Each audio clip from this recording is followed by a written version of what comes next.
Assalamualaikum warahmatullahi wabarakatuh. Kita akan pelajari penyusunan arus kas atau cash flow dengan metode langsung. Jadi untuk metode langsung ini nanti kita akan melihat keluar masuknya kas atau yang setara kas, berarti cash in bank atau petty cash yang tercatat di jurnal yang ada cash in bank atau petty cash. Dalam hal ini berarti nanti kita lihat untuk jurnalnya ada di jurnal penerimaan kas untuk yang cash in bank di sebelah debit, dan nanti ada jurnal pengeluaran kas untuk cash in bank yang di sebelah kredit. Kemudian dari jurnal umum tidak ada, berarti nanti kita satu lagi dari jurnal kas kecil atau petty cash. Baik, kita lihat struktur untuk menyusun laporan arus kas. Terdiri dari 3 unsur ya. Jadi yang pertama namanya operating activity, yaitu kegiatan-kegiatan yang mempengaruhi kas yang merupakan kegiatan pokok perusahaan ya, misalnya terkait dengan piutang, pembayaran utang, kemudian pembelian perlengkapan. Yang kedua namanya investing atau investasi activity, yaitu untuk pembelian atau penjualan aktiva tetap, pembelian mesin, pembelian kendaraan, tapi dalam hal ini tidak ada ya. Dan yang ketiga yaitu namanya financing activity atau aktivitas yang berkaitan dengan pendanaan. Pendanaan ini berarti yang menambah atau mengurangi modal. Termasuk di dalamnya yang menambah modal adalah mendapatkan pinjaman dari bank, atau yang mengurangi kas itu sendiri berarti yang untuk membayar bank. Kita lihat dari yang pertama.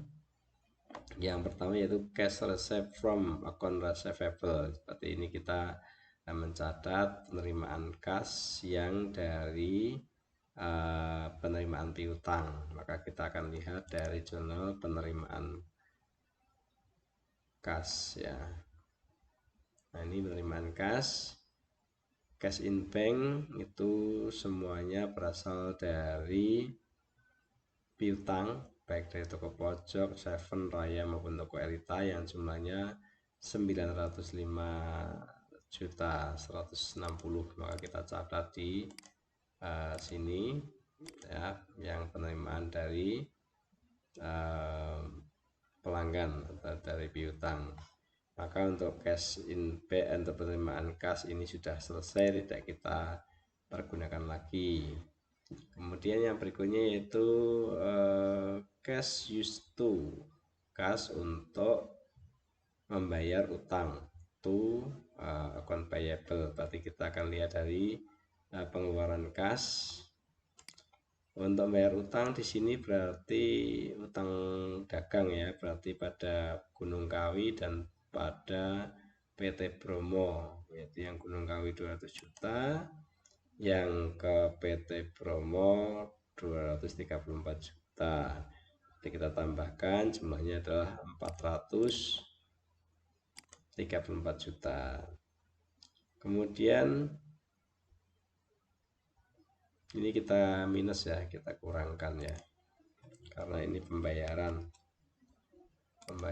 berarti uang kita berkurang.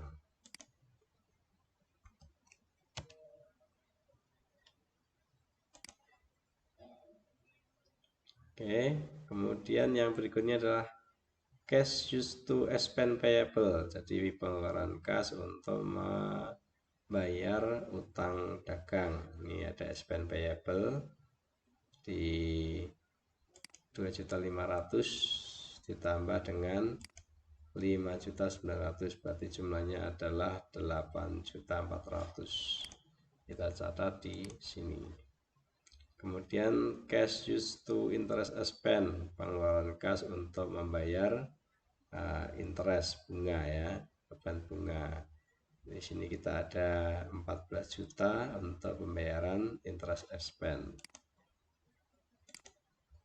Kemudian Yang terakhir cash used to store supplies. Nah, di sini berarti penggunaan kas atau petty cash untuk membeli perlengkapan toko. Maka kita lihat dari petty cash ya, karena untuk pembelian perlengkapannya dari petty cash. Nah, di sini kita lihat penggunaan petty cash sejumlah 1.300.000. Nah, maka kita jumlahkan 905 sekian dikurangi 434 kurangi 8 juta sekian dan seterusnya, maka total operating activities-nya adalah 447.460. Kemudian investasi tidak ada. Untuk financing ini berasal dari cash used to bank loan, jadi pengeluaran kas untuk membayar utang pada Bank BRI. Maka kita lihat dari jurnal pengeluaran kas. Nah, di sini ada penggunaan cash in bank ya. Cash in bank ini 150 juta untuk membayar utang bank. Maka di sini kita catat langsung minus ya, karena ini pengeluaran kas.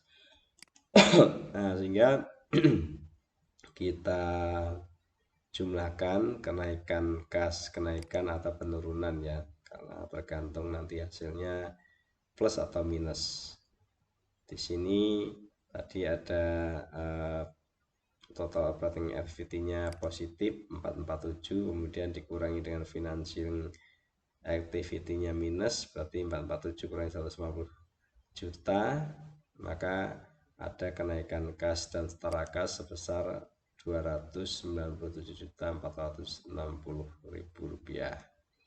Nah, kemudian kita lihat data kas dan setara kasnya pada satu periode 1 Desember atau pada 30 November. Ini kita ada jumlah berapa, kita bisa lihat dari neraca awal ya. Neraca awal di sini kita jumlahkan ini cash in bank dan petty cash ya per 30 November kita jumlahkan, hasilnya kita catat.